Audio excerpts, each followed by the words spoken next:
broadcasting from the Unshackled studios in Melbourne. This is WilmsFront, brought to you by the Unshackled.net.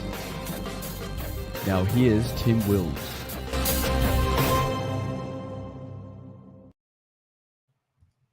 Hello everyone and welcome to this special Easter Sunday edition of WilmsFront on this April the 4th, 2021. Hope you were able to celebrate this Easter holiday period. We are live on the WilmsFront YouTube and DLive channels, as well as on the Entropy Enhanced software, where throughout the evening you can send myself and my guests questions, or even better yet, send through a super chat. It is just past 8:30 p.m. here in Melbourne, where daylight savings has ended as we enter the southern hemisphere cold season.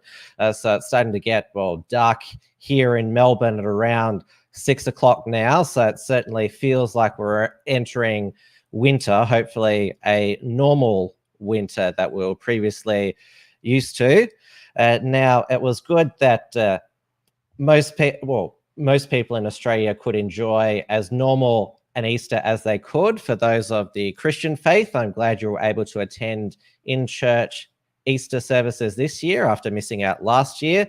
And I'm also glad that the residents of Brisbane were released from house arrest in time for the Easter holidays by your premier up there, Patriotic, though she is making all Queenslanders from Coolangatta to Cape York wear masks indoors for 2 weeks, which is causing all sorts of distress for those wanting to go about their business as per normal. Though spare a thought for our Anglo cousins up in Britain, who, after having Christmas cancelled and then entering a third lockdown, are still not permitted to gather en masse for Easter festivities, as they are at only stage 1B of their roadmap out of lockdown of a 4-step plan. It's even slower than the roadmap out of lockdown we were subjected to here in Melbourne by Dan after our second lockdown. Despite its national vaccination program being praised as world leading, Britain won't fully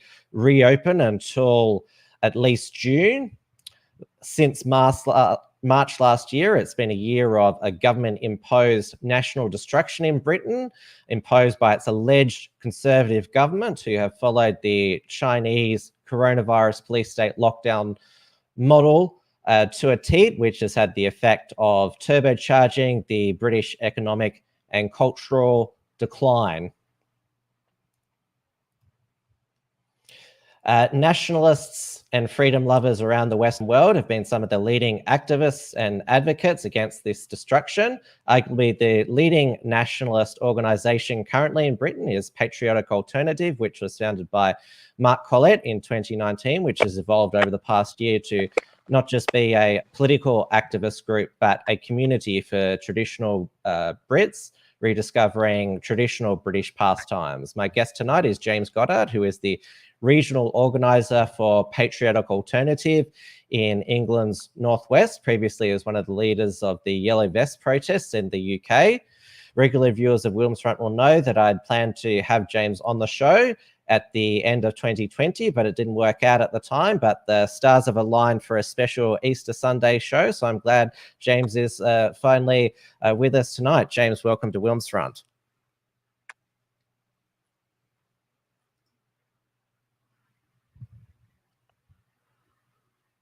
Good evening, and yeah, thank you for having me on tonight. I've been looking forward to this. Yes, as I said, I'm glid we could finally make it work. We should also point out to our viewers from we're slowly, but it's a lot slower than anyone anticipated. So I'm sure we'll get into that later on. But yeah, yes, and as you said before the show, your internet is not helping with the slow bandwidth. Sorry? The slow bandwidth of your internet.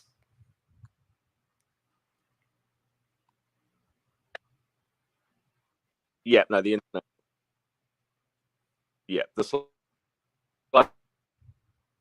bandwidth is absolutely awful over here. With Dreams, they're a bit potato-like internet at the minute. So yeah, we're trying to get that addressed at the moment. But I'm sure everyone can hear me fine. You don't need to see my face at the minute. Well, there's a nice doing it PA, so that'll make do. It's a bit patchy at the moment, though, the sound, I must say.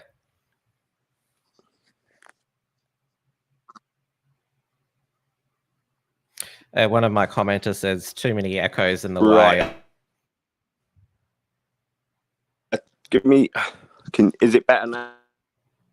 No. Now? What I might do is I'll play. What is it? Well, the way that you used to introduce yourself on your YouTube streams when your YouTube account was active. What I'll have to do is I'll mute up. Yeah, sorry. Hold on. James Goddard. James Goddard. 30-year-old James Goddard. In the centre of this trio is James Goddard, accused of harassing MPs and journalists. Every single one of you are a disgrace to this country. You finished. Legacy media is finished. And you didn't get to put me in prison, did you? And we're back live there. So that is an introduction to, well, James's, you could hardly call them brushes with the law, because the law over in the UK is the biggest arse of all.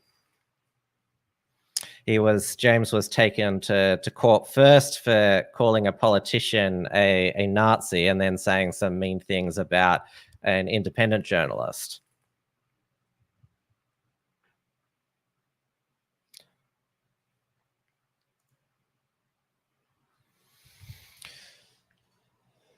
So James will rejoin us in a moment.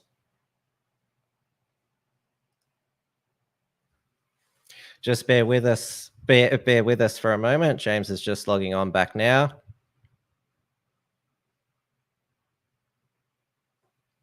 Hello to everyone in the WilmsFront chat. Thank you for joining me at such short notice for this special Easter Sunday show. As I said to you all, I wasn't planning to do one over the Easter period. I was planning to take one off, but James had the Easter period free. So that's why we arranged this special Easter show. Still taking the Brawl in the Brain off for this week. It'll return this time next Sunday, 8:30 p.m. Melbourne time on the Unshackled YouTube channel. Trad Tasman Talk won't be on this Tuesday, but next Tuesday. And of course, WilmsFront will be in its regular time, 8:30 p.m. Wednesday on the WilmsFront YouTube and D Live.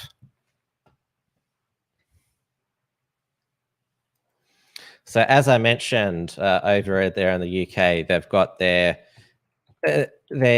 going through their very slow roadmap out of lockdown, which I actually wrote an article about it the other day. How's this for professional padding here while James comes back on? I'll just share it with you now. So I called it From Brexit to Loxit there. So we go further down here. This is so step 1A was you're allowed to meet with one other person in public for recreation and home residence, which is another word for aged care. They're allowed now one visitor. Many of them weren't allowed to see anyone for a year. Now they're at step 1B, which outdoor gatherings are allowed for a rule of 6. So if you want to meet with family and friends over Easter, you can only do it outdoors in groups of 6. Now, schools returned in step 1A, but secondary school students are forced to wear masks. And outdoor sports facilities are open in step 1B. So that's tennis courts and golf courses, and they've rebranded the stay at home with stay local. That's the new slogan now. So step 2 is probably one of the biggest steps here. James is back now. Right. Please tell me that's better. Can you hear me? Yes, that's excellent there. Right. Okay. So I've got. I was streaming off my old iPhone 7 because my PC is not up to it at the minute. So I've managed to confiscate the lad's phone. So I'll be using it. So I hope you can all hear me now. And I do apologise about the inconvenience before. I was just doing some padding there about your, slow roadmap out of lockdown, where on April 12th, you've got to look forward to, non-essential retailers, whatever they deem non-essential, hairdressers, and close contact services. And then you can have libraries and zoos reopen and pubs and restaurants outdoors, and some domestic holidays and modest weddings and funerals. It's ridiculous, isn't it? Who would have thought that 2 years, because when I started my activism, it was mainly about Brexit. And I didn't think that, so you look back 3 years ago, you wouldn't have thought that 3 years from when we started, we would now, the government would, not the government, the regime would decide where you can go, who you can see, who you can go and have a drink with. And I suppose one of the most infuriating things about it is these people are claiming to be conservative, and there's quite a few people in this country that are, quite, not clueless, but haven't awoken up to the problems caused by the political class. And there's some people that are, like my granddad included, that think Boris Johnson's doing a good job, and it's like, what's wrong with these? Like, how much has to happen to this country before people wake up and they see what's right in front of them? And ultimately, none of the conservatives are actually conservative, are they? Really, they're conservatives in name only. But I think the problem's obviously it's a lot wider than the Tory party. It extends to the whole of the political class, and for as long as they stay in power, the normal man like me and you will continually be put down. So we've got to do something to change it. Well, as you know, I'm from the state of Victoria, which is the most left-wing state in Australia. It's basically the California, New York of Australia. And we were probably the first to be subjected to a second brutal police state lockdown. And I see that, as I call it, the Melbourne model has been rolled out across Europe during your winter period, including the UK. Our Premier dictator Dan Andrews, as he's known. You saw some of the footage that went viral all around the world of our local police choking people for not wearing masks, arresting people, planning demonstrations. It was a totally horrible experience. It was bad. It was as bad as it looked. And what's it been like suffering through? Well, you've been in lockdown since basically New Year's. Yeah, so our lockdown over here, I don't want to say, I'm not going to say too much that's going to give anything away, but I mean, the majority of people around where I live, with Manchester, which is very, very left wing up here, unfortunately. I mean, there are quite a lot of patriots and nationalists, but that predominantly is left wing. The lockdown itself it's upsetting to see, because there's quite a few businesses where I live that are now closed down. Like for instance, I saw one of the hairdressers, barbers, yesterday. And I was just speaking to her. She won't be going back to her shop now. She's had to close that down because of the lockdown. So she's switched to mobile. So it's almost, it's like that they've done this on purpose. They've timed it on purpose to eliminate all small and medium-sized businesses. So the people that own these businesses are then relying on the state. And you only have to look at the companies that are making money through lockdown, and it's all the big multinational globalist companies, Tesco's, Amazon, and whoever. The people that have been allowed to stay open continuously through lockdown, they're the ones that are making the money, whilst everybody else is left to rot on furlough. And if you dare to you want to go and see your mum, that's illegal. It's absolutely ridiculous, the fact that these people have enforced it. Well, they've put the legislation through, and then the police are actually enforcing it. And then, it makes you do really have to wonder what side the police are on, because they're enforcing these measures that have got. I mean, let's face it. At the end of the day, it's a virus, isn't it? It's not like it's killing millions and millions of people. It's not a pandemic. So why should the world have to? Well, our country in particular. Why should that have to close? For what? It's definitely orchestrated, and something has to be done about it. But given the fact that they've extended the coronavirus powers until I think it's until October, then they could keep. Well, there could be another lockdown after this. I think we're in a third one now. So why do they need extensive powers until October if it's all supposed to be finishing on June the 21st? It doesn't make sense. Well, we thankfully in Victoria are, as close to normal as we have been now. We're finally unmuzzled, don't have to wear masks in most places now. And definitely there's a better feeling amongst Victorians since the fall of our Premier, Dan Andrews. And when I say fall, I mean literal. He fell down the stairs and broke his ribs and fractured his vertebrae. So he's been absent for nearly a month now, not even posting on social media that much. There's lots of conspiracies about did someone push him down the stairs or what's going on since he's just sort of disappeared. Nah, that's a bit crazy, isn't it? I was just there was something that I forgot to say before, and that was just going back to the lockdown, just to make your viewers aware. So you can enter at this moment in time. You can get a rubber dinghy from France. You can sail it, well, not sail it across because we all know they're dropped across by the boats. But anyway, you could arrive via rubber dinghy from France. You can come to this country and you'll be given accommodation, food, and clothes. But if you try to leave this country to go on holiday, you'll be fined £5,000. So it's illegal to leave, but it's legal for all of the third worlders to flood into our country and make it less safe. The world, honestly, it's what you said earlier. It's gone absolutely crackers. It's crazy. And we should remind our viewers that if you state that pubs are closed but borders are open, the police will come after you over there. Oh yeah, the police will come after you for anything over here. There's a thing with the exemptions over here. I think you might have the same thing in Australia, where if you go into a shop, as long as you've got one of these cards that says you're exempt from wearing a face mask, you don't have to wear it. But when you walk into the shop, they'll say, "Where's your card?" And you'll say, "Well, it's in my pocket. Why do I have to show it you?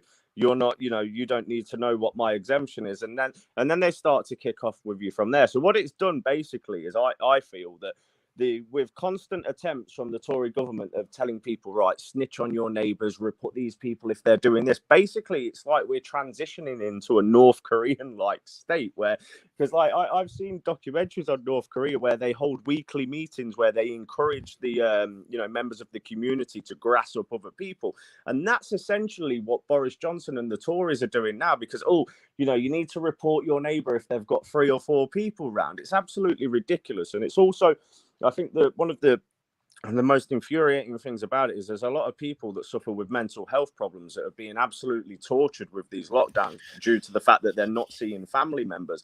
They're not taking into they're not taking those people into consideration. It's like I said, it's outrageous. I noticed that there's a lot of memes going around. People looking at, people posting images from, say, Soviet Russia or Nazi Germany. But how could they just all comply? Meanwhile, we have governments asking and getting compliant people to snitch on their neighbors, demonize and cascade people who don't wear masks. And also the suppression of dissent or criticism.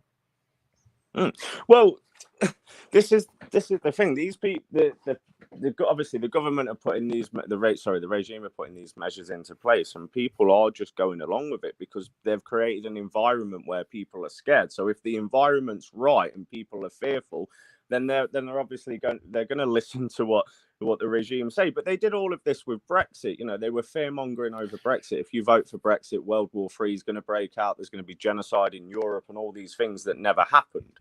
And then so everything that the regime put out is propaganda to play with your emotions, because that's what they want. That's what they're doing. They're playing with people's emotions. They want people to act up to certain things so they can put the measures, more measures in place. And an example of that would be currently there's a load of Reds communists going nuts about the Kill the Bill protest, which is some legislation that's been put through by the Tories that's basically going to kill off protesting. But these morons are doing the work for them, because they're going out attacking police stations, attacking police vans, attacking the police.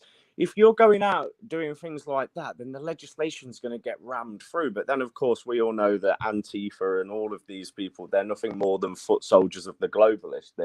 Unfortunately, they're just too stupid to see it. Sorry, I've gone off a bit there. They seem to be triggered, these Kill the Bill protests, which turned into riots, particularly in Bristol, by the Metropolitan Police's breakup and arrest of those attending that vigil for that murder victim, Sarah Everard, who was allegedly murdered by an off-duty Metropolitan Police officer. And in a perverse way, I was actually glad that the police did that. And there's that famous photo of them pinning that girl, handcuffing her, because they were just applying the police state laws equally that they've been applying for the past 6 months, when they didn't apply them equally with the Black Lives Matter 2.0 protest that you had in the UK, where the UK police, they actually ran away from the BLM people and just allowed them to tear down statues and whatnot. Yeah, I mean, they let if you've got an opinion that's towards the globalist agenda, they let you do whatever you want. So, for instance, you can walk into the capital of our city. You can try and burn the British flag on the cenotaph, and that'll be accepted. You won't get banned from the city.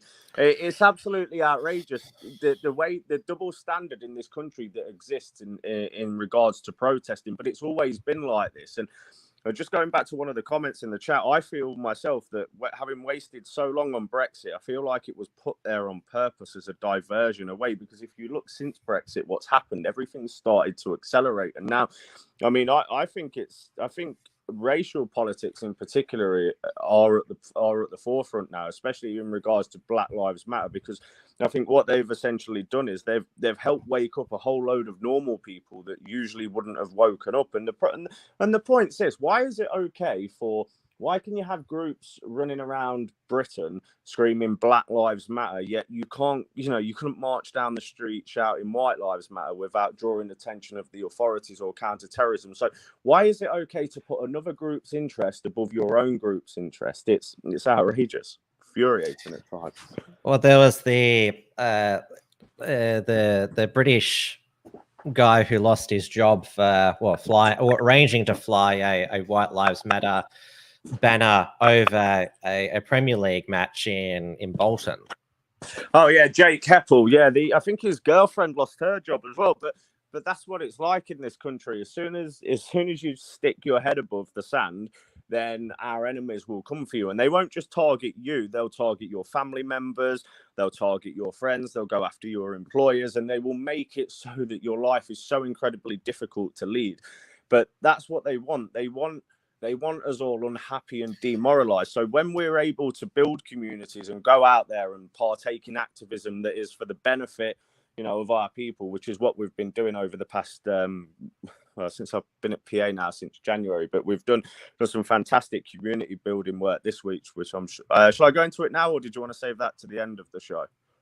Let's launch into it now. So, your first public interaction with Mark Colletta was actually a debate, because you at that time were a civic nationalist, and you were debating him on ethno-nationalism. But then now, fast forward a couple of years, he seems to have converted you, and now you're a regional organizer for Patriotic Alternative, which, as I said, it's certainly in terms of the enemies that the organization's made and the alarmist articles and reports that are written about it, is certainly probably the most popular and, you would say, influential nationalist group in Britain now.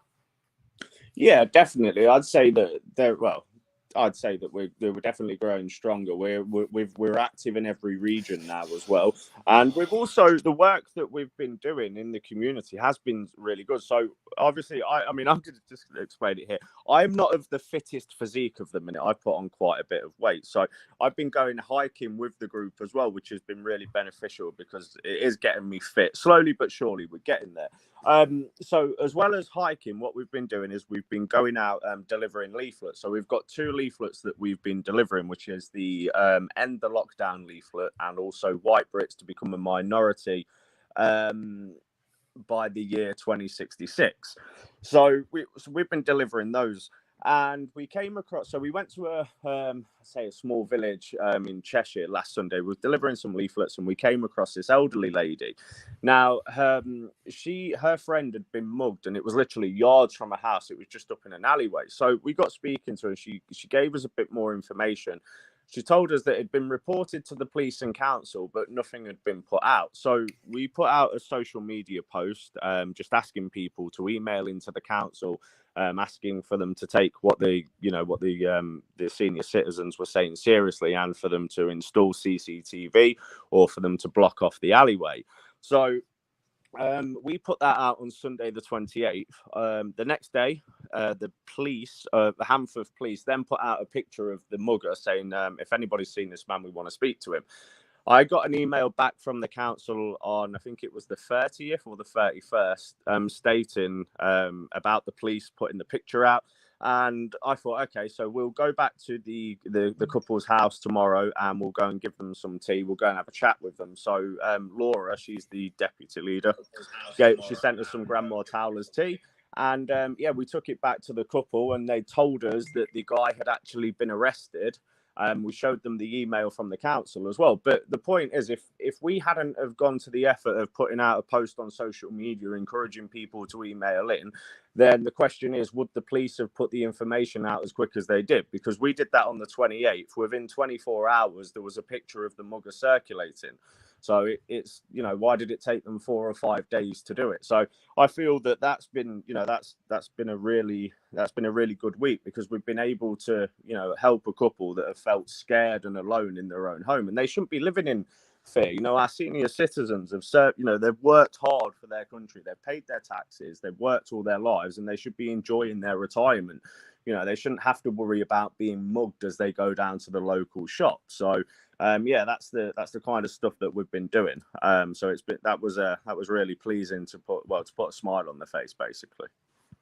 Yeah, that is a really great achievement that you're able to. Well, the police felt that there was enough pressure that they had to put out a community notice, a crime watch notice, and I saw on your Telegram that they caught the mugger is in police custody now, which is good. Yeah, that's fantastic. Yeah, the guy, he's currently, he was in police custody. It's a bank holiday, so he may still be in. But the lady's husband told us, and he was over the moon. He was really happy with the tea that we gave him as well. So also, we want to go back and see if we can get this little cut through blocked off, because it's obviously it's not a legal footpath. So that needs blocking off, because I think there's, like I say, that area, there's quite a few elderly people that live down there, and they were pretty scared after it had happened, which you would be, of course. So, but yeah, the question would be as well, what are the police going to, are they going to throw the bucket in? Because usually they'll just bail them straight away, and it's really a slap on the wrist. The British police over here, they need to pull their fingers out, in my opinion. Now, your website, patrioticalternative.org.uk, it's an impressive, resourceful website, which also has a news blog as well. I've noticed that it has remained online since it was launched. It was created with Nation Builder, which is that's what pretty much all of the sort of political activists, political parties use all around the world. And I'm sure your enemies would have tried to get Nation Builder to cancel your account, but to Nation Builder's credit, they haven't. They don't politically discriminate against anyone, including Patriotic Alternative. Though the same can't be said for Facebook and Twitter. If I click on your Twitter account there, account suspended. Yeah, we've got a few of the regional ones left, but they're not too keen on us over here, the British authorities. But I think that's because we're actually doing the work that that they should be doing. I've not been involved in any of the baking competitions because I'm not that good at baking. But there's things for everybody. So there's book clubs, film clubs, baking competitions, hiking. Leafleting days. So we really are trying to build a community of like-minded people that come together, and because it can be different. I'm sure you're aware of this. If you've got a certain opinion and you don't live amongst people that share that opinion, it can feel at times like you're isolated. So when you go to one of our events and you get amongst people, it is really uplifting. And like I said, with our numbers are growing each week. I know across each region's different, but I know they've started the Great British Cleanup, which is where different groups have been going around cleaning up parks in different areas, which is something that I don't see other groups doing it. I see other groups putting out fundraisers and whatnot, but it's important not to focus on the negatives of other groups and focus on the positives of our own. And we are doing a lot of good work especially up in the northwest, but all over the country for that matter. We've got activists that I think they've done quite a few banner drops outside of Twickenham. I think there was one at West Ham's football ground as well. So we are getting really active with the banner drops and the leafleting. So once the lockdown is finished, I'd imagine that it's really going to start to push forward and kick on. And much of that is down to the leadership, which obviously I've interviewed Mark Collett before. He's definitely one of the most articulate and knowledgeable nationalists, and he's had quite the life experience, especially experiencing mainstream media hatchet jobs early in his youth, and also Laura Towler as well. She and Mark, they seem to have an incredible working relationship where there's 100% trust between them, and through just because, as they've stated on their live streams and that, it was pretty much the two of them laying the groundwork, and now they're expanding the circle, bringing in regional organizers such as yourself. And you mentioned Grandma Towler's tea. That's Laura's tea brand, which the various Antifa in the UK tried to get cancelled, but the orders are still coming in for it. Yeah, this is the thing. So all of these scumbags that try and go around getting people cancelled, like, effectively what they do is they encourage people to go on and create their own businesses, which is obviously what Laura did with Grandma Towler. So I think you were aware of the story. So Yorkshire Tea Laura tweeted Yorkshire Tea about saying that they'd not been in support of BLM, which was great. They come back with a tweet that publicly disowned her. I think PG Tips did as well. So she stuck two fingers up at them and decided to start her own tea company, which is doing well across all nationalist circles, and I think to the wider community, because I'm sure once the elderly ladies that tried the tea on Friday, I'm sure they'll be wanting some more. But no, it's important that we support businesses, nationalist businesses as well, because there are so many people out there that constantly try to destroy nationalists, because that's all it ever is. If you're on our side, it's always people trying to find out your name, where you work, and then they'll call your employer to make you lose your job. So it's basically essential that we become self-sufficient and we're not reliant on the government, the regime, because that way they can't shut you down. If you've got your own business and you're selling business to business, then they're not going to be able to shut you down, are they? So that's definitely the way forward, I think. Definitely creating your own businesses. The UK seems to have the most sophisticated and well-funded anti-fascist movement, which obviously the most prominent is Hope Not Hate, which publishes its annual State of Hate report, where they have a diatribe against all the nationalist groups they don't like. And they seem to have spies and birdies everywhere feeding them information. There was a comment up here, well, an allegation, I should say, that claims that, some of your members' personal details are being leaked. I'm not sure what the story is with that, but it just... True. But going back to the point that I was making is that Hope Not Hate have their spies and stalkers everywhere.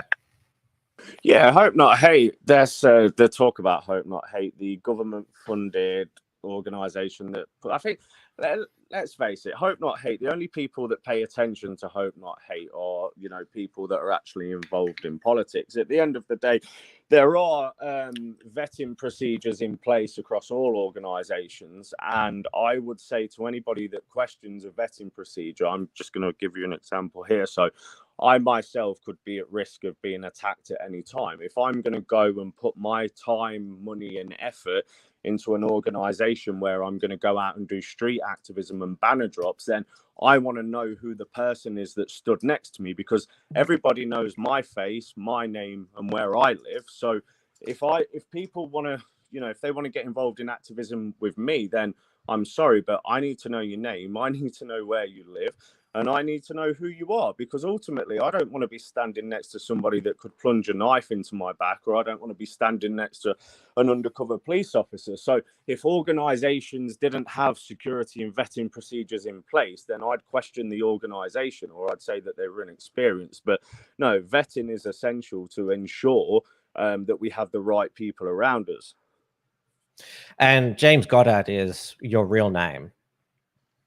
You know what my real name is. It's Jamie Goddard. Close enough. But the reason why I asked is because obviously, well, the most famous British nationalist of the past decade, Tommy Robinson, that was not actually his real name. No, and, well, go on, carry on. Yeah. It was Stephen Yaxley Lennon is his actual name, and Tommy Robinson became his pen name.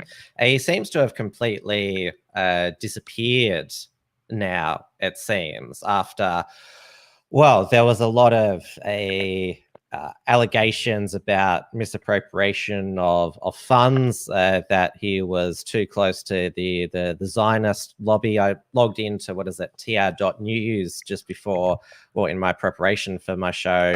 There's not much there since Avi Yemeni quit and rejoined Rebel News. What happened to Tommy, do you think? He's still around. He's like Britain First. These organizations, they'll still be around because ultimately they feed off of people's emotions. So I've just dropped my phone. They'll making sure that people. So in regards to Tommy, for me, Tommy's not about the message or the cause. He's about self-promotion. And really, I mean, they are still lurking about, but they're just not as effective as they were. I think the number of people that followed those groups and individuals has gone down completely, because I think a lot of people have woken up to what it is, which is a grift. It's always donate. It's never about the message. There's no solution, basically. If you in the way I look at things, if you're going to be part of a group, or if you're going to put yourself forward, then you need to be offering solutions to the problems that we're facing, not just donate, because that's not going to get us anywhere. And basically what it is, it's people are making money off the demise of Western civilization in our country. And I don't agree with that. Why would you want to make money off of our demise? It shouldn't be about that. It should be about, you get involved in activism because you're interested, you believe in something, because you're wanting to put that forward. Like I worked very closely with a lady, Tracy Blackwell, her name is. Her son was deliberately mowed down and murdered along with two others. And when you're a part of a cause like that, it makes you, because you're fighting for justice for free children. So basically what I'm trying to say is there are people that are in it for the right reasons, that are fighting for their country. They're fighting for justice, honor, and to ensure that we hand down a country worth handing down. And then there are people that are in it for clicks, views, and money, which is, I find, completely unacceptable. Because, like I said, why would anybody want to cash in on the demise of our people? It's not on, and it's not morally acceptable. And Tommy Robinson and his supporters, which you refer to as the Tommy Tards, don't like you and Patriotic Alternative. And the other, well, you mentioned Britain First. They haven't been very friendly to Patriotic Alternative. And then, what is that? There's another one who I only heard of, what is it, For Britain, led by Anne-Marie Walters, when she attacked Mark Collett. That's the only time that I'd heard of her. And that's actually how I discovered Mark in the first place, was when TR News did a hatchet job on him, saying what an evil, racist Nazi he was. Yeah, well, they always like throwing out the buzzwords at people, don't they? But I definitely say over here in this country, there's like I said, there's groups that actually care. So, and then there's groups that obviously only want to, that are only involved in activism for the money. I guess the biggest problem with half of these people is sometimes the supporters that they've led up the garden path, because these are the ones that actually go around attacking others. Now, what I find to be really the icing on the cake, and I want your audience to go away and ask this as well, if all of these people were sincere and genuine, so that's Britain First, Tommy Robinson, Anne-Marie Waters, anybody, if they were sincere, genuine people that cared about their country, then why won't they debate Mark or Laura, or even myself, or even anybody that's on this side? Why won't they debate us? Instead, they resort to Marxist tactics of racist, Nazi, we're not going to speak to you, we're not going to speak to you. And for me, that shows signs of weakness. And to me, that shows that they don't have faith in what they're saying, and they don't actually believe in what they're saying. So, that's how I believe that if you're going to be a representation of an ideology, then you need to be able to defend that ideology and to defend your politics against other ideologies and other politics. But they simply won't do it. So for me, that shows that they're grifters. If you don't shy away from a debate, if you're genuine about who you are and the fact that you're trying to capture people's minds, you're basically trying to become a political force, then you debate people. You don't run away from people and make up feeble excuses. And you don't spend half your time attacking, punching right, I should say, rather than laying all your punches on the left, the globalists and the communists that are just trying to destroy your nation. And what is that? Anne-Marie, she made like about 3 or 4 videos harping on about Mark. Why isn't she focusing on those who are continuing to see mass migration go forward into the UK? Why do they seem to make an extra special effort to disavow those who are on the further right of their side, but not to the actual enemies? Because they support the regime. Excuse me. So I had the hiccup then. They support the regime's policies. These people, they're for immigration. They just don't agree with illegal immigration. So as long as it's legal, they don't have a problem with it. They don't want. So they have a problem with Islam. But then when you give them the solution of voluntary repatriation or repatriation in general, oh no, you can't do that. It's racist. Right? Okay. And then it's the same silly arguments that they go down again at the minute, where we've got Civnats that are actually defending David Lammy and actually saying that David Lammy's English when he's not English. Who is he? David Lammy he was born here. His parents are Guyanese. I think it's that country, South America, Guyana, is it? Basically, so he was born to 2 Guyanese parents in this country. That doesn't make him English. That makes him, he's a British national. He's not English. But the Civnats are actually going around defending him. So it really does speak volumes when they're defending Labour politicians that have literally called for reparations for black people. And that's what sets Patriotic Alternative apart from all these other nationalist groups that we spoke about, that it is explicitly white nationalist, or as Mark puts it, for the indigenous people of Britain, which I think is a clever way to, because all the various human rights groups worldwide, including in Australia, they say we should care about the Indigenous people and the Indigenous culture. Yet there is a campaign against the Indigenous people of the British Isles. So it's an incredibly clever message that Mark basically turning that phrase around and using it. Hey, you should care about us Indigenous people in this country. Well, yeah, it's true though, isn't it? Every country should have the right of self-determination. So why is it that?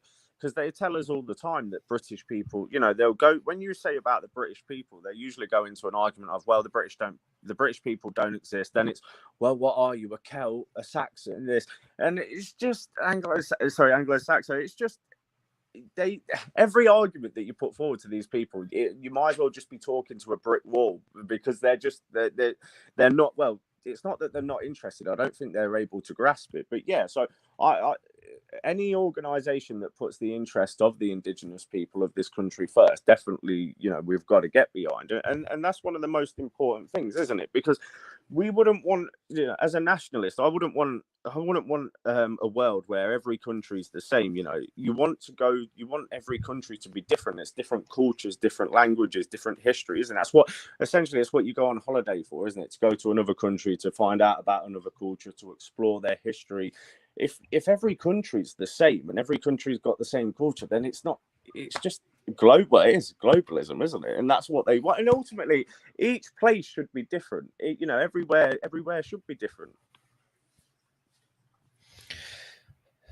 Here in Australia, obviously, mass migration is an issue here as well, but it's so much more advanced, the process in the UK, and it's reflected in the higher ups of your government. The Home Secretary is trying to ram through these expanded police powers. Priti Patel, she's of Indian ethnicity, but her family grew up in Uganda.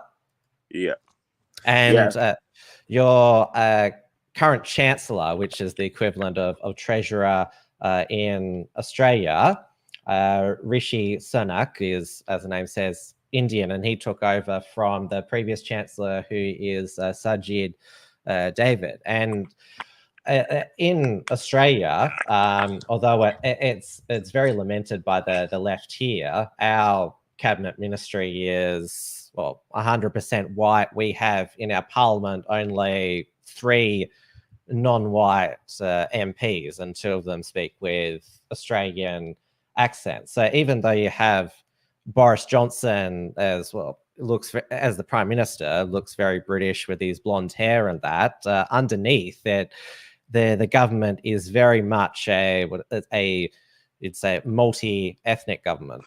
Yeah, you should see a picture of the Home Office. It's literally spot the whitey.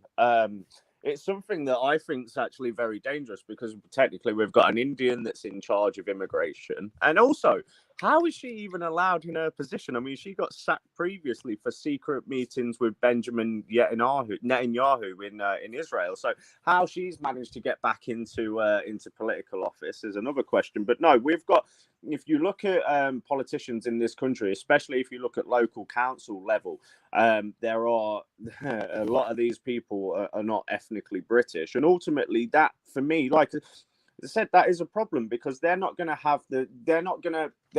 be putting our interests first. They're going to be putting their own community and their own community interests first, which is why you see such an effort from the ethnic minority communities to get into local government. Because what they'll do, for instance, in particular in Leicester, where I used to live, the councils there will be full of Asians and whatnot, and the local taxi companies, they'll tender the contracts out, but they'll only give the contracts out to other companies. So it's almost selective, if you know what I mean. And like I said, why, if you know, this country, the United Kingdom. I don't personally believe that the Chancellor, the Home Secretary, in fact, anybody should hold high office if one, they're not born here, and two, they're not ethnically British. Because after all, you wouldn't see a white British man as I don't know, as Foreign Secretary of India, would you, or as the Trade Minister of China? It simply wouldn't happen. So why does our country have to suffer that?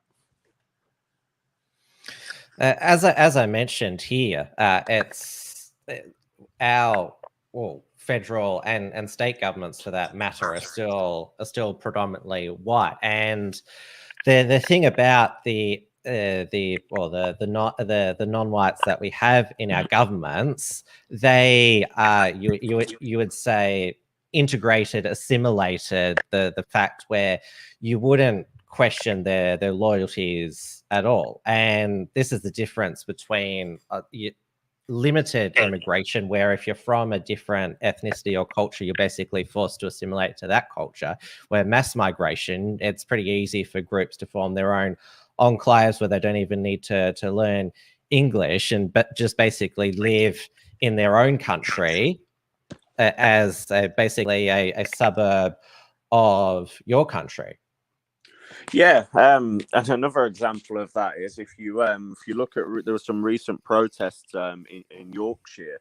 There was a school there where a teacher had showed a picture of Mohammed, and the community leaders, the mullahs, they weren't even speaking English. So yeah, it goes to show that in this country you can literally, you know, you could be born somewhere else. You don't even have to learn the language. They will find an interpreter to give you benefits, and basically, if you are an indigenous citizen of the UK, you are going to be treated differently to somebody that's not, and that's something that people need to accept that's happening. You mentioned this mainstream normies, and they'll be like, no, that's not happening, you're lying. It's not. Well, no, just look at what's going on in your own country. But there's a lot of people, I guess, that aren't ready to get involved yet, and there's a lot of people that, let's face it, that won't do anything until something directly affects them. It's that walk on by attitude, isn't it? Like some people, you'll walk by somebody in the street, like a homeless person, you won't even, I'm not just using it as an example here, people won't give them a second glance, whereas you'll have somebody else that will walk by that homeless person, that will stop, that will give them money, that will give them food, and have a conversation with them. So I guess it's about how we engage different people and get them involved into activism, because it is imperative that we get as many people as possible involved, because that's the only way we are ever going to change things for the betterment of us.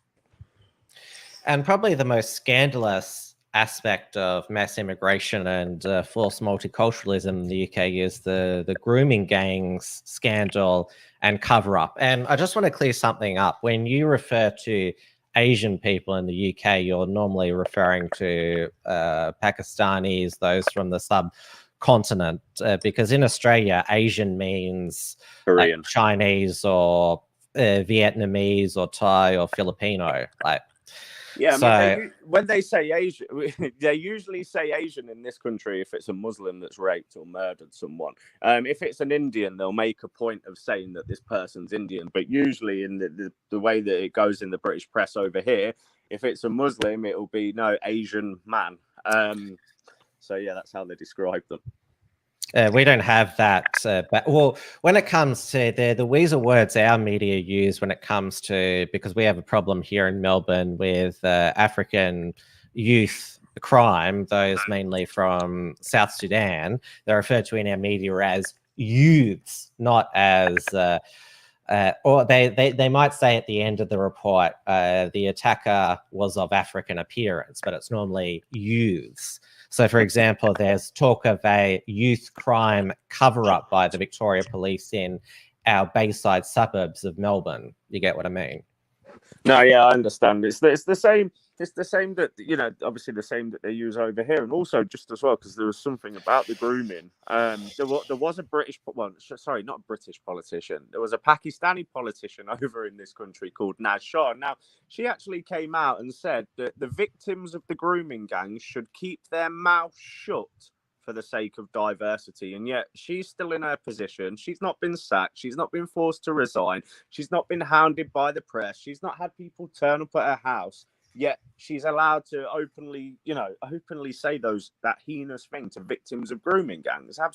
It is disgusting. You'll have to come over to the UK once this lockdown's gone, and I'll give you a tour around the north of England. I'm sure I'd be quite shocked, because although a lot of nationalists and patriots complain about things here, Australia is on the whole quite cohesive, and our authorities do go after terrorism and sexual crime no matter what the race and religion. I don't think there'd ever be something like the grooming gang scandal here in Australia. But yes, it's so bad over in the UK, and I've heard when I had Laura on my show, she told me firsthand accounts. It was absolutely tragic. Also, when I had Katie Hopkins on my show, she told me some as well, and it doesn't hit you just how horrific it is until you actually hear a first-hand experience. That, well, you're not just reading it on a Telegraph UK website anymore. Yeah, no, the horrible crimes that are being committed in this country. I mean, it's literally take your pick. You put on the news every day and there's something that's happening. Just in regards to what you were saying again about the group, because there were two things that I'd seen. The first one was there was actually a copper that I think he'd only got a written warning. I'm just trying to find the news article now, and I think they'd chosen not to investigate somebody. I'm just gonna bring it up 1 second, because this is another thing that, news events happen, and then we see, not everybody, but things get forgotten about. But here it is: Rotherham detective gets a written warning for not investigating child rape claims. He admitted gross misconduct for failing to properly investigate complaints of child sexual exploitation. Now, a written warning for that, the police aren't held accountable in this country either. I mean, I've had some nasty experiences with the authorities in this country, and let me tell you this: the police, they're not on our side, and it's sad to see. I've got friends that have suffered, state persecution recently, and everything is anybody that like I said earlier, anybody that puts their head above the sand and actually defends their people, or gets out there and defends the message that they're trying to put forward, they're attacked, and it's absolutely ridiculous that the police and the government keep getting away with it. But that's why I guess that's why it's motivating me to try and really help build something up, especially in the Northwest, because if we can get a really good region up here, then you never know, we could really start to make a change. And I guess that's what we all got involved in politics and activism for. I'm sure that's what you did as well, because you wanted to bring the truth to people, you wanted to make a difference. And that's what I guess that's what I need to, we need to remember when things get difficult. Well, it's not just the police that are not on the side of traditional Brits. It's also the law as well. You have a vast array of anti-free speech laws where the police can bash down your doors for saying something mean or offensive. There's anti-vilification laws, public order laws, and then communications decency laws that they're called. And you had two experiences of being taken to court, first for saying a mean word to a politician, and then when you're at court for that, saying a mean thing to a journalist there. I got there was 4 if you include my daughter into it as well, with what the state have done. Yeah, so the first one, me and a couple of mates were at Parliament, and we were singing songs, and we were singing Subri is a Nazi. Also confronted her twice as well, but that ended up with me getting 8 week suspended sentence for 6 months, and a fine, a restraining order, and I was also banned from the Parliament area for 5 years. But you can go and burn our flag. You can go and try and burn our flag on the cenotaph, and they won't even ban you from the area. But if you sing a song at a politician or go and confront her, then they'll kick you out for 5 years. And then at that court case, there was a journalist. I'm not allowed to say her name. There was a journalist that walked by, and I called her a scumbag, laughing at her.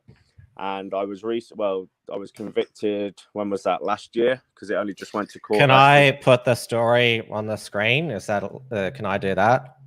Well, I'm not allowed to contact her directly or indirectly. I don't. I'm sure there's nothing wrong with putting the story up. But yeah, I was convicted £800 and given a lifetime restraining order for calling somebody a scumbag. And then before that, I was also fined another £800 for pushing somebody's camera out of my face. So yeah, in the past 3 years, we've got, I think it's about £2,500 in fines and 3 restraining orders. And this is all for literally nothing. Like it's absolutely, but yet you can throw hot coffee in my face and break my nose, and the police will give you a caution, or you can attack me. It doesn't send out the right message, does it? Really, it's nuts. We call it a selective policing law enforcement here in Australia, where they've gone after several of our Patriot activists here in Australia. Well, in Victoria particularly, there was the religious vilification prosecution of Blair Cottrell, Neil Erickson and Chris Shortest, the only such prosecution under Victoria's Racial and Religious Tolerance Act, where they beheaded a dummy outside the city of Bendigo council building to protest a mosque construction there with fake blood and that, and they were all convicted, fined $2,000. So, and we also have most recently, one of Neil Erickson was convicted of disturbing religious worship, because in 2019 he went to an Islamic prayers at a public place at Federation Square here in Melbourne, yelling Muhammad is a false prophet. And he's got another case for disturbing religious worship. It's a very old law, but they wanted to nail him on something. This is for when he attended a gay church and they didn't like what he said about Christianity and sodomites at that gay church. So it's just as bad as in Australia as it is over here, then, technically. I'd still say the UK is worse. I mean, you can still call your local MP names and call journalists names, and you won't get fined or a restraining order yet. All the politicians and journalists in Australia do, if some random calls them mean names or something, they'll just repost it. Poor me, look, I got called this name. Yeah, it's just ridiculous. It is ridiculous that these people, but it's like these are our elected officials, and what, they can't handle a few names. You take far worse than that when I go out into the town centre, and it's just it really does make you laugh, because these people are in charge of legislation, basically of everything in this country, and they are the biggest cowards and snowflakes that we'll ever meet. It's worth mentioning as well, the restraining order for me is a lifetime one, so that's for the rest of my life. And if I break that, I think you do go to prison for breaking the restraining order. I'm not sure how long. Don't plan on breaking it either. But this is the advantage that the political class want over you. They want to be able to write articles and smear you without you having the right to respond. So it's I think all it's taught me is just to change my approach a bit. And plus I've realized there's other things that you can do that's just as effective. Sorry, I was struggling to get my words out there. We've got in Australia at the moment a federal parliamentary inquiry into extremism, because it was lobbied for by the Labor opposition Home Affairs spokeswoman Christina Keneally, because she doesn't like that there hasn't been any right-wing extreme organizations on our terrorist watch list, or designated a terrorist organization. And apparently we're the only, Five Eyes country that hasn't done that. So there's also, I noticed this comment from Savnik, almost as bad, not quite yet. People like Christina Keneally, they'd want it to be, they'd want the persecution of patriots and nationalists to be as intense as it is over in the UK.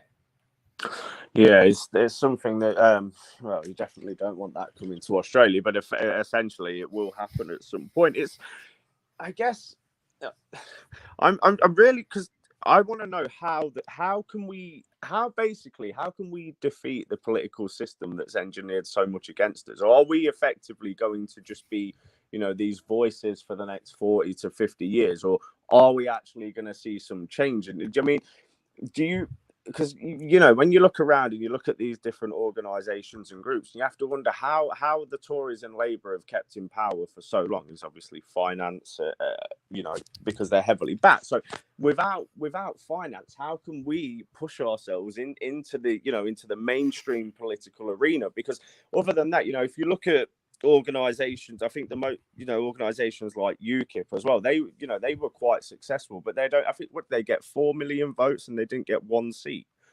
So it's how do we, I basically, I want the answers. I want us to go in there. I want us to change things. And I just want to live in a country that's safe and secure, and one that's just and fair as well, because what we're being forced to put up with at the minute is ridiculous. We've got thousands of people flooding into this country every single year via the South Coast. We've got politicians that act with immunity. You criticize, you talk about they're trying to make demographic replacement, talking about demographics in this country illegal. If you criticize a certain tribe of people or say the truth in what happened to Jesus at Easter, then you can face prosecution.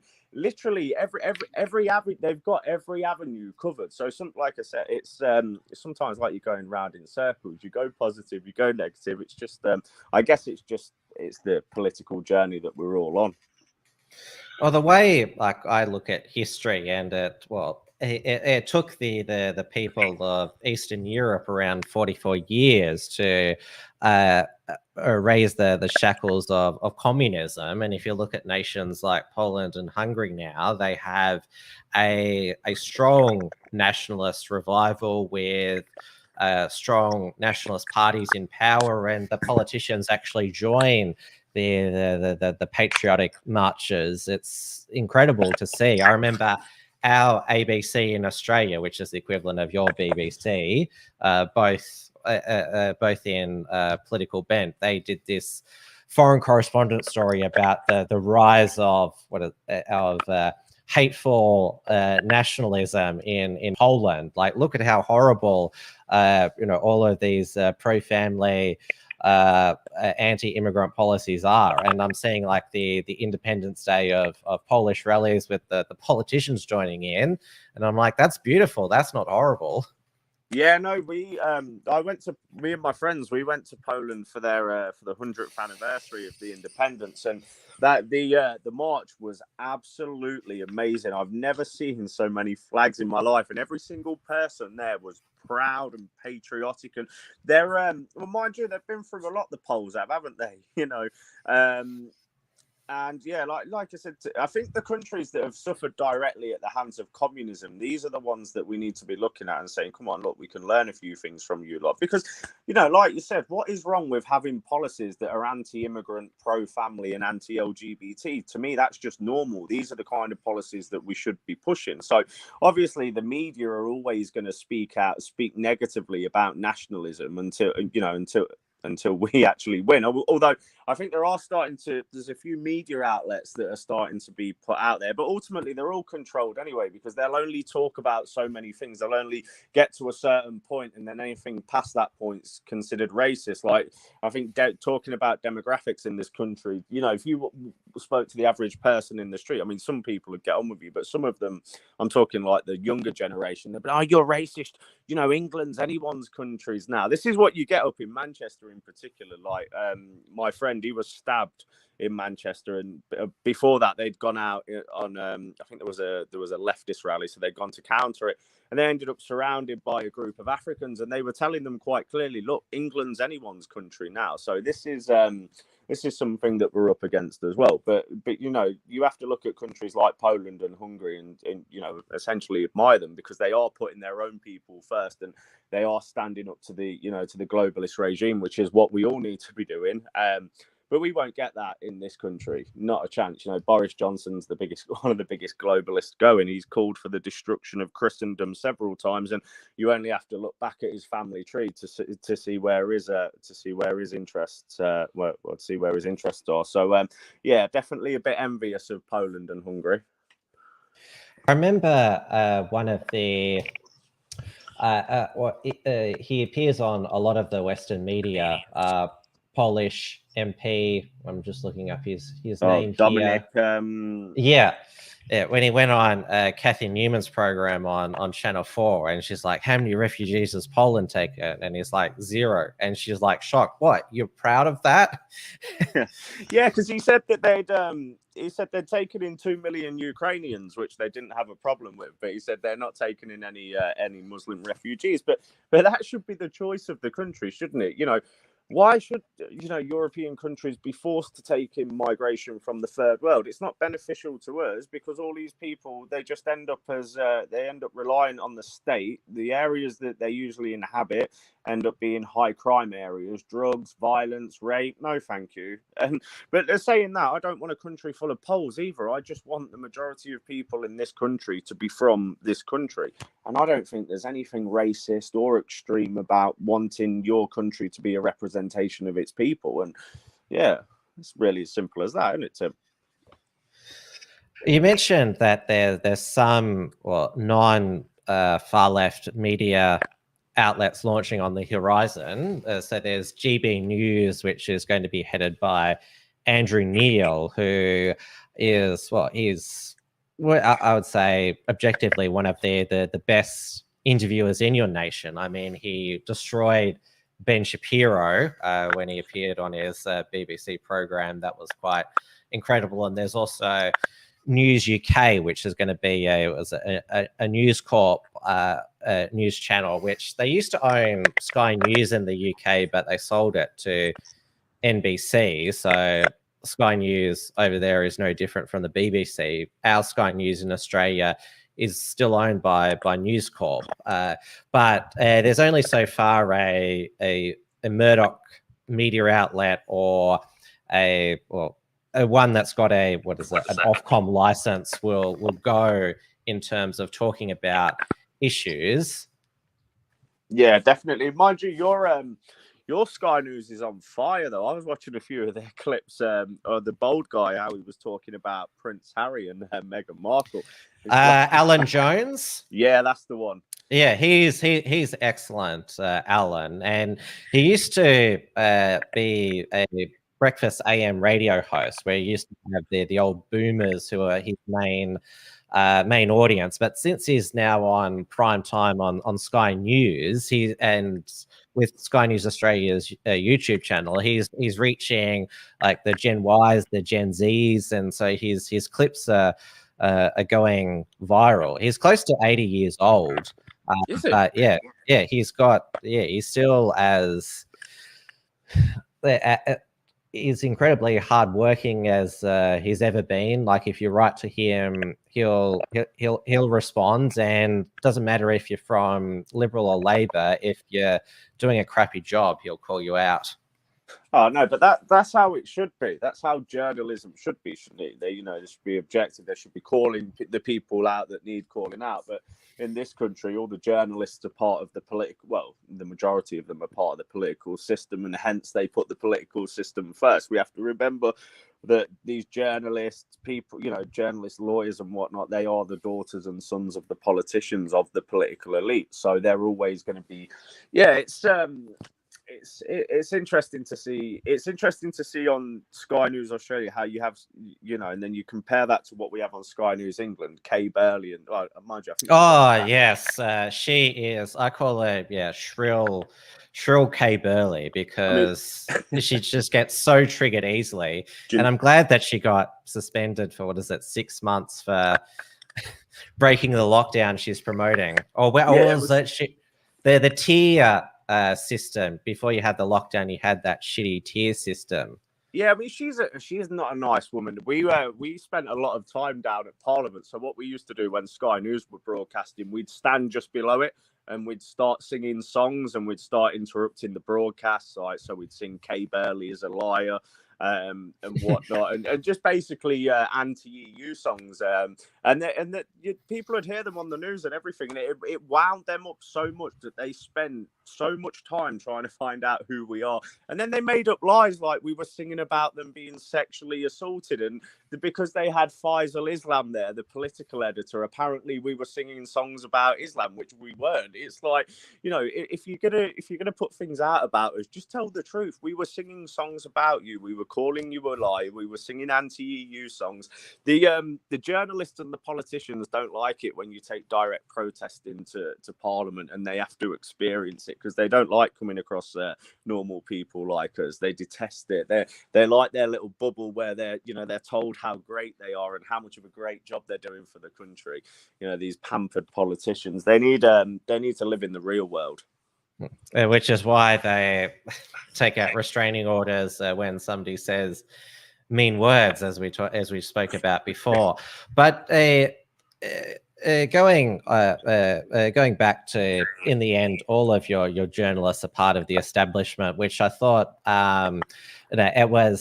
it's a bit rich to call people such as Piers Morgan and J.K. Rowling victims of cancel culture when they've been promoting such left-wing views for so many years. I mean, it was basically a mutual departure. Piers Morgan from Good Morning Britain post the Meghan Markle interview. That's what we should call it. Yet he's called for people to be fired before, and J.K. Rowling, what is it? She compared Trump to Voldemort, and now she's being cancelled because she's wants to stand up for biological women's rights. Well, if you J.K. Rowling, I mean, she's an interesting character, isn't she? She's faced the full fury of the cancel culture with, like you said, defending biological women. But then I just want to go on to Piers Morgan, because a lot of people keep forgetting what that fat scumbag has done to this country. Like, he made up he doctored photos of British troops urinating on Iraqi soldiers. Like, yes, like people seem to have forgotten about that. That's what that man did. That's how much he thinks of this country and its armed forces. Like, wasn't he was involved in the phone hacking, one of the phone hacking scandals as well, I think. So he's definitely not a man that's very credible. And to be honest, I don't think he's putting acceptable opinions out there for normies to make it feel like they've got somebody that's fighting their corner, when the fact is he would be the first person to sit there and scream racist at you. So people that are giving sympathy to Piers Morgan, it's not like he's going to be cancelled, is it? He's a multi-millionaire. He's connected. Oh yeah, he'll find another job to every media outlet, in the country. He's part of the system, so he won't be cancelled yet.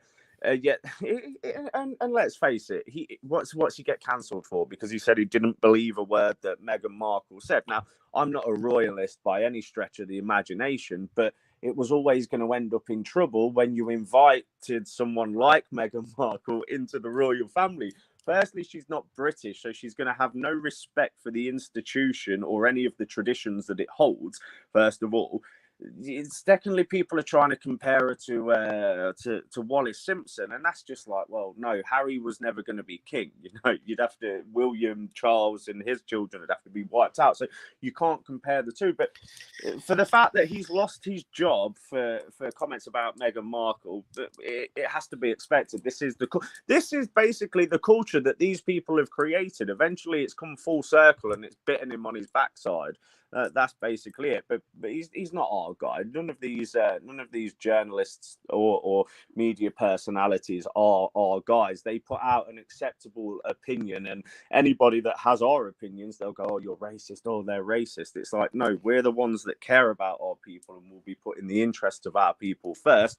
You lot are going to claim you're doing it. You're going to take people's money, and then you're going to run off into the sunset. And these people need calling out.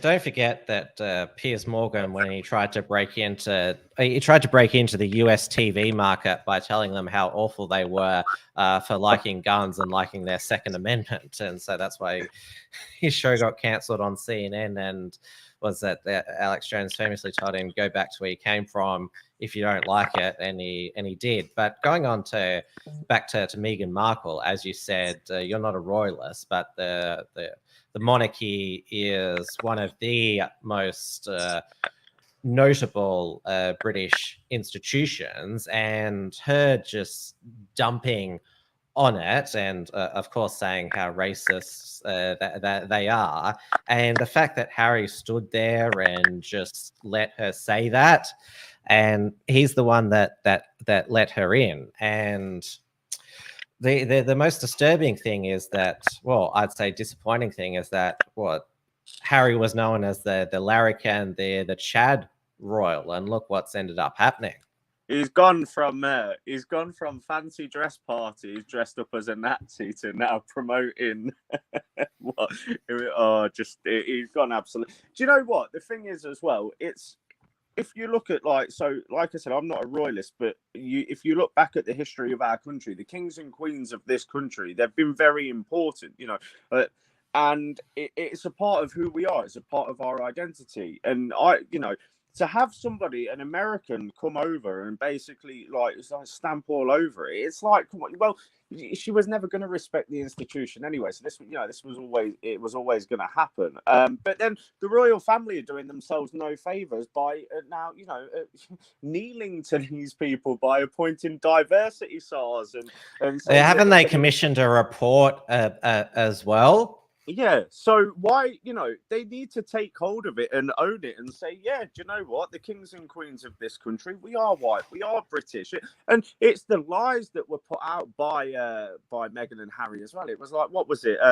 Archie's not a prince because of his skin color. He's not a prince because he won't become a prince until the Queen dies, because it's not patented for him to be a prince. It's only for William's children because he's next in line to the throne after Charles. So, they've put lies out as well, but they're not sincere, honest people, are they? They're just money grabbers that want to make money off the back of an institution that they claim to be racist. It's just clown world, isn't it? And like the allegation that the royal family is racist. I mean, Prince Charles is probably one of the biggest Islamophiles out there. I mean, he is, charity the Prince's Trust seems to only help, non-whites in the UK. Well, he said that he wants his title changing from, when he becomes king, he wants it changing from Defender of the Faith to Defender of the Faiths. Because obviously he wants to protect Islam and Hinduism and Judaism, and basically it's just how the head of the United Kingdom is the head of the church as well. So they are supposed to be the defender of our faith, and the faith in this country is Christianity. So if they're not defending that, they're the multicultural royal family. We should refer to them from now on. I mean, when Charles becomes king, I can imagine he'll be interfering quite a lot into politics. I mean, he's known for it as well. Well, he's a climate crusader as well, we should note. Well, what's happened to all the climate change protests? Oh, it all got replaced with the coronavirus stuff. Oh no, they're back in Australia since we're out of lockdown now. They were out with their Extinction Week, blocking the roads again. Because we're in between like coronavirus waves. It's either BLM or we're also going through Me Too 2.0 in Australia as well. With there's been allegations of rape and mistreatment of women in our parliament, and so apparently treatment of women in Australia is the same as it was 100 years ago, according to the latest Me Too. So, because we are not in lockdown here, there's a vacuum for them to resume those other cultural issues. So climate change is back too. I can imagine. So when all lockdown finishes, it'll probably be it'll be either Black Lives Matter or the Extinction Rebellion protest. Or Me Too.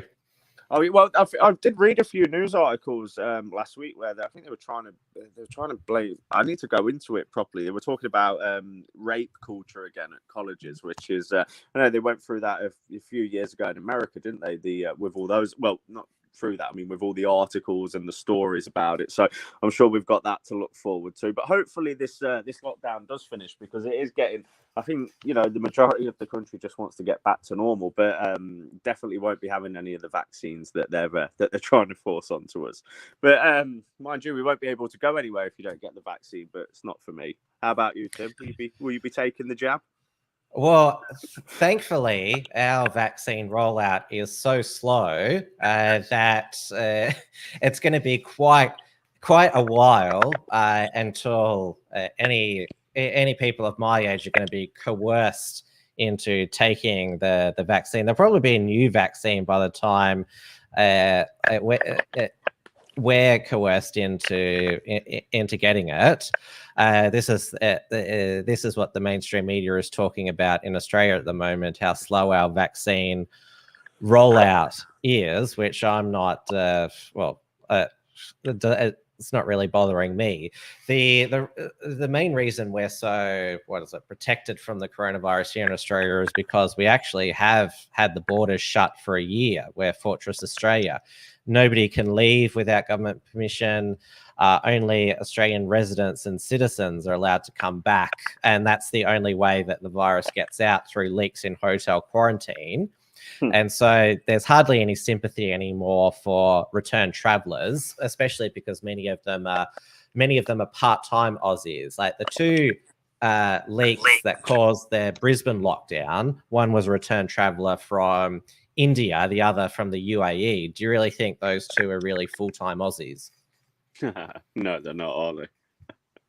Yeah, so this right of people to return to Australia, they're basically people who are overseas for lifestyle reasons and want to come back for lifestyle reasons, but that's the only way that the virus will come back. So that's why we've managed to contain the virus, and we're not so bothered about the vaccines. While the UK, pubs closed, borders open. That's why the virus kept coming into the UK. Yeah, it all just needs to come to an end, really. It really does. People are getting fed up with it. I mean, there was a story I meant to bring up earlier, and that was I know I'd been sent this, but did you hear about the Catholic church service that got closed down by the police? Even though the indoor worship is actually permitted under COVID rules, they still went in and closed it down and said there were too yes, I many did. people. I did say that. Yes, I mean they wouldn't do that in the synagogue or the mosque, would they? So it's just another example of how the police hate us. But yeah, it's certainly, like I say, in regards to the lockdowns and the coronavirus, I think at first a lot of people were genuinely fearful about it, but as it's progressed, I think people are just angry now at the government, angry that they've been stopped from earning money, angry at the fact that they've not been able to see their families and friends, and it is playing with some people's mental health. So we need to get it gone. We need it. When did it say? So it's April the 12th and June the 21st, but the powers are in place until October. I wouldn't be surprised if they whack us back into lockdown again after Easter, because this is what they did with with Christmas, didn't they? They cancelled it, but then still whacked us back into lockdown after. So Well, in Victoria, our emergency powers were extended until December. Everyone's fearful of a winter lockdown when our state starts receiving return travellers again next week. But over in the UK, one of their what is it? The Stay Home, Save Lives slogan. I still can't believe people are still saying that a year later, like it's so simple. But one of the other slogans is protect the NHS, because there's been the cult of the NHS that you should stay home to make healthcare workers' jobs easier, even though they're paid to do that, and it's a job that they chose. There's constant propaganda saying all the NHS hospitals are stretched, yet of course the UK was famous for all their TikTok dancing nurses going viral.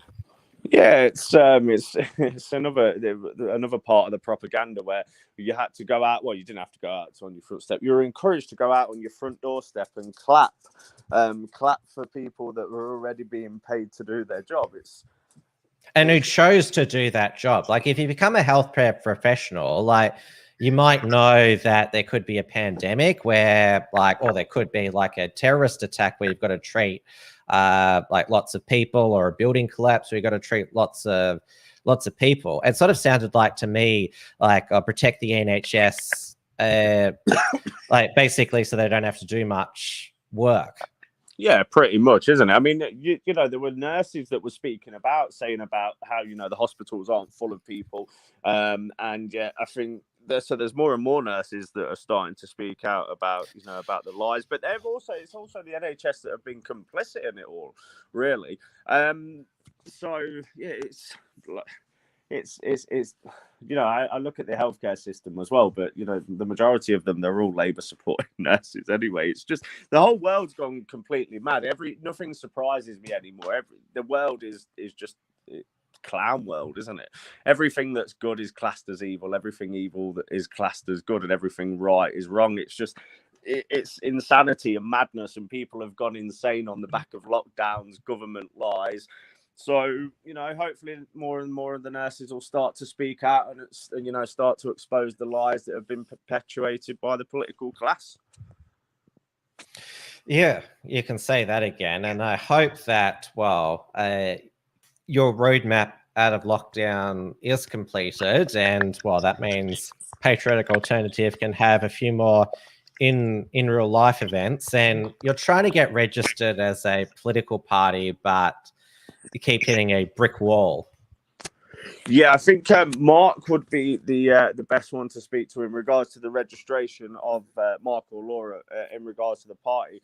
Obviously, because Mark's the leader, Laura's the deputy. I've been mainly focusing on the community building aspect and getting the leaflets out and encouraging people to get active, which is what we're looking at doing. I need to get as many people, you know, on board as possible and get them involved in their local community, helping the elderly, litter picking, and just building a community of like-minded people. Well, I'm glad I was finally able to chat with you, James, and I'm glad we got the internet working eventually. Yeah. We had a stuttered start, but we've had an excellent discussion.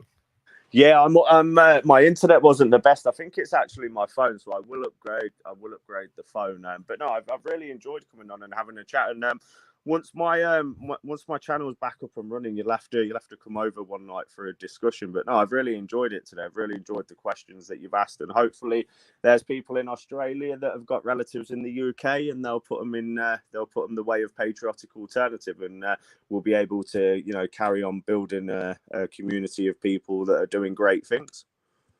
Yeah, I'd love to come on one of your streams when you get your channel back, because I saw it's blank at the moment. So you're mainly communicating through Telegram. Yeah, Telegram's the only place I'm posting it. Telegram and Gab. YouTube banned me for spreading misinformation about COVID. I've still got the channel, but it's just, they said it was for 2 weeks, but it's been longer for 2 weeks, and I'm still unable to go live or upload any videos. So if that channel does disappear, you can all find me on Telegram, or you can obviously, Telegram or Gab. Yeah. And Patriot Alternative has also had some problems with DLive as well. DLive has joined the purge as well. Yeah, they suspended myself, Mark. I think Laura got suspended. Horace. There was quite a few of us. They just it was one morning. They just went on a purge and decided to get rid of everybody.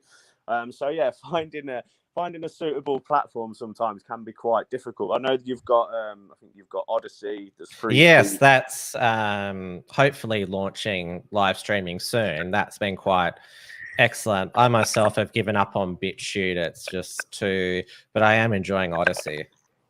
Yeah, I need to get on there. I've got the PA. I need to get the PA account. I've got it registered. I just need to get it set up. So that's what I'll be doing after this interview. Some admin and getting set up on Odyssey. Yep, I know that Mark has uploaded his archive there, which is excellent. So the more people on there, the better. Down here, Blair Cottrell's got his Odyssey channel, which he's actually transitioned now from activism to more to health, lifestyle, and nutrition advice. Like actually live like a nationalist lifestyle, not just talk about it as well. So it is growing. A lot of people migrating over. Yeah, that's brilliant then. So we need, so Odyssey is the place where it is. YouTube will be a figment of the imagination in a few years, I'd imagine. And Gab and Telegram, they're definitely, I think, where real nationalist types are congregating there. I don't think Parler is going to be what it was. No, I don't think so. Parler's it's definitely Gab, Telegram, and will get registered on Odyssey. They're the alternative social media platforms to use. And if you want to keep up with Patriotic Alternative, I'll mention the website again, patrioticalternative.org.uk. It's all there. Yeah, that's the one. And also, so we're you've got the website, you've got the official Telegram page, you've got Gab. So the PA are on all of those, and then obviously the different regions have got their own Telegram and Gabs, and I think there's about 6-7 regions that are still on Twitter as well. So it's usually Patriotic Alternative, and then like NW for Northwest, SW for Southwest, East of England, London. So there are a few of them that are still on Twitter as well. So if you are on Twitter, go over and subscribe to them, because all the other regions are doing some fantastic work as well. Like I said, going out litter picking as well, which is fantastic. Clearing up other people's mess and basically just looking after the environment. So it's great to be a part of an organisation that's doing positive things. Yes, I know that will trigger your enemies. Look, they're impressing people by cleaning up all the rubbish. Look at the nasty racists going around picking up all the rubbish. Take care, James, and thank you. We'll speak again soon. Yeah, thank you for having me on, Tim. I really appreciated it. Thank you. And that's the show for tonight, this special Easter Sunday edition. I hope you enjoyed it. As I stated earlier, I'll be back Wednesday night for regular WilmsFront, 8:30 p.m. Melbourne time on YouTube and DLive. I've started publishing articles again on the unshackled.net, myself and other contributors. So make sure you go over there, which has also got our production archive as well. So enjoy the rest of your Easter break, and I'll see you again soon. Thank you so much for watching and contributing, everyone in the live chat, and I'll see you next show.